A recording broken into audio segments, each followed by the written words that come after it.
This is an opportunity for them to shine and maybe even take home some medals. Toss a little bit over. He wanted to hit that into the handstand.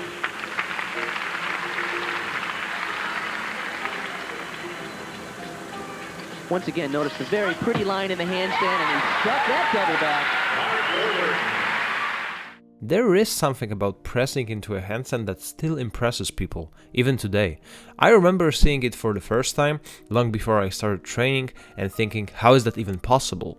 Maybe it was that exact curiosity that pushed me to start training in the first place. When I first started training calisthenics, all I wanted was to be able to hold a handstand. Back then it felt way out of reach. When I finally achieved that goal, I started asking myself, what skill could I go after next? That's how I started working toward new skills. It started with handstand push-ups, and over time I used that strength to work toward entering a handstand through the bent arm press. Finally, I reached the point where I wanted to enter it in an even harder way, by keeping my arms straight. In this video, I want to share what I've learned about the handstand press through my own training, and what I really wish I knew earlier. Before you start training for the handstand press, it's pretty clear that you will need a solid base of strength. But what's also really important and often underrated is your flexibility. Why it's so important? Let me explain. The handstand press involves shifting your weight from standing to your hands while pressing your body up to a straight handstand. To keep balance, you need to lean forward as your legs extend. The more flexible you are, the more you can compress your body, which means less leaning and easier balance. Good mobility in your hips, hamstrings and shoulders helps you move efficiently and saves energy during the press. So let's start with that. One of the main exercises that I personally found super valuable for press training is the pancake stretch. For me, it made a big difference and it clearly transferred to the press. You can even see it. The position you are in during a deep pancake stretch closely resembles the body shape in the bottom face of the handstand press. And like I mentioned, it helps you get into that position more easily. While we are on the topic of flexibility, it's also worth adding some exercises to strengthen your hip flexors. One I highly recommend is the seated straddle leg lifts. Weak hip flexors can make it harder to freely and smoothly control your leg position in the bottom face of the press. A great aspect of this exercise is that it's easy to progress. Simply lean forward a bit to decrease the compression angle, making it more challenging. At least for me, I felt that better hip flexor strength gave me more control and made the movement feel more stable. Once you've taken care of the mobility part, we can move on to the strength work. It probably won't surprise anyone when I say that you need a solid handstand hold. But what's really worth pointing out is how much better handstand control can help you with the press. Especially because if you can't stay in control, you end up wasting strength and losing balance. So yes, a solid hold is essential, but what I also recommend is playing around within the handstand itself. For example, trying to tuck your legs and hold the position, or doing scissor leg variations. These small movements improve your body awareness and control, which will help you with the press. So to sum up this part, before jumping into specific handstand press practice, I'd recommend having a solid 10 to 15 second handstand hold, along with at least a basic level of compression flexibility. With that in mind, let's move on to the next part.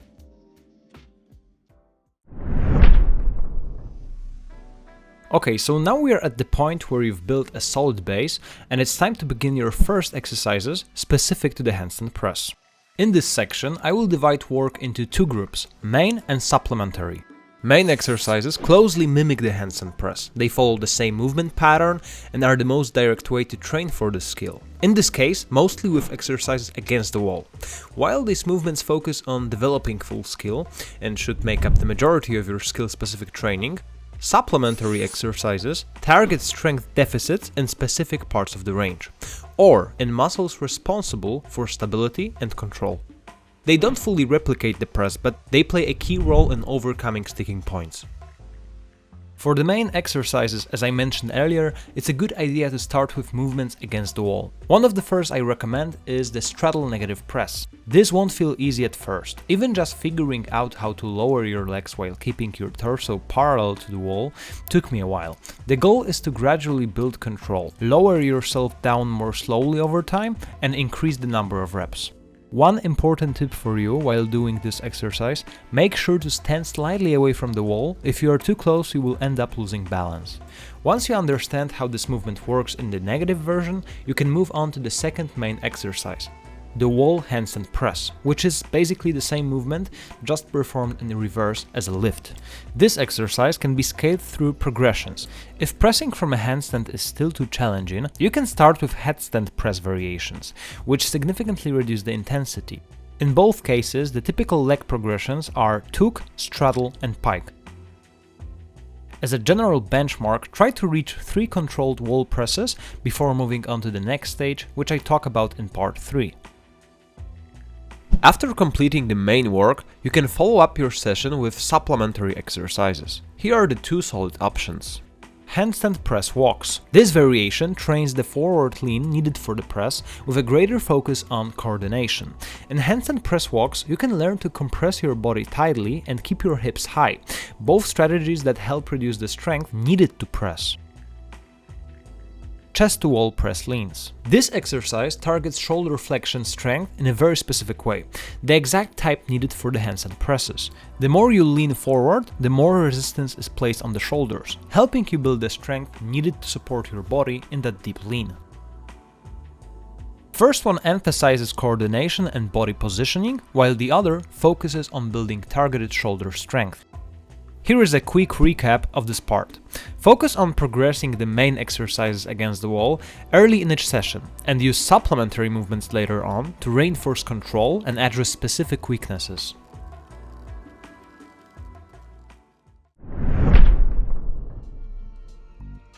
So at this stage, progressing with wall support doesn't make much sense if your goal is to press without it. This is the right time to move on to freestanding practice, where the focus shifts to combining balance and control with strength. In my opinion, the best way to start getting comfortable without the support behind you is to focus on 2 key exercises. The first is the handstand press negative. This exercise is a great way to understand the mechanics of a freestanding press. When lowering down, the most difficult part, keeping the hips high, is already handled at the start of the movement, and your task is to simply maintain that position. While it may not be the best exercise for building raw strength, it's excellent for learning proper technique and developing coordination. Just like with the wall variations, try to progress by slowing the movement down over time. In my case, I started noticing that at certain points I could pause and hold that position, which felt like clear progress and a sign that I was getting closer to a full freestanding press. Second exercise, once you've become comfortable with negatives, is a shortened version of the full press, elevated handstand press. This method offers a high degree of specificity to full movement while also reducing difficulty in a way that's easy to scale and measure. It's likely the best progression for people who already have a base level of coordination, mobility, and strength. Elevation makes it possible to track progress more objectively and helps develop exact control needed for a full press.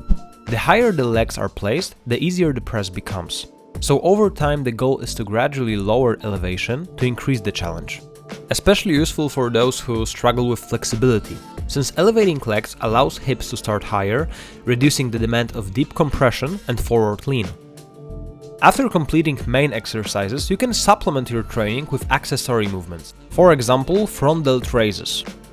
This exercise targets the front delt, helping to build strength and hypertrophy in a muscle heavily involved during the handstand press. You can perform it with dumbbells or barbell. The key is that the resistance emphasizes the shoulder flexion angle, similar to what's required during the press, especially in the upper range of motion. Including additional work like this supports your overall pressing strength and shoulder stability.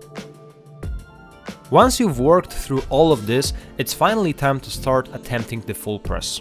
At first, your attempts most likely won't be successful, and that's exactly how it should be. Through repetition, you will begin to feel how far you need to lean, how to stay in control as you press, and eventually it will all come together. That's how it happened in my case. My first press wasn't in perfect form, but I was really happy that I finally managed to do it. And I have to say, all the effort had been worth it. In this video, I showed what I believe are the most important exercises for the straddle handstand press. Of course, there are harder press variations like the pike press, which I'm currently working towards, or the stalder press, which might come later. To anyone learning or thinking about learning this skill, I wish you all the best and lots of success on your journey. And remember, mastering challenging skills like this requires time and consistent effort.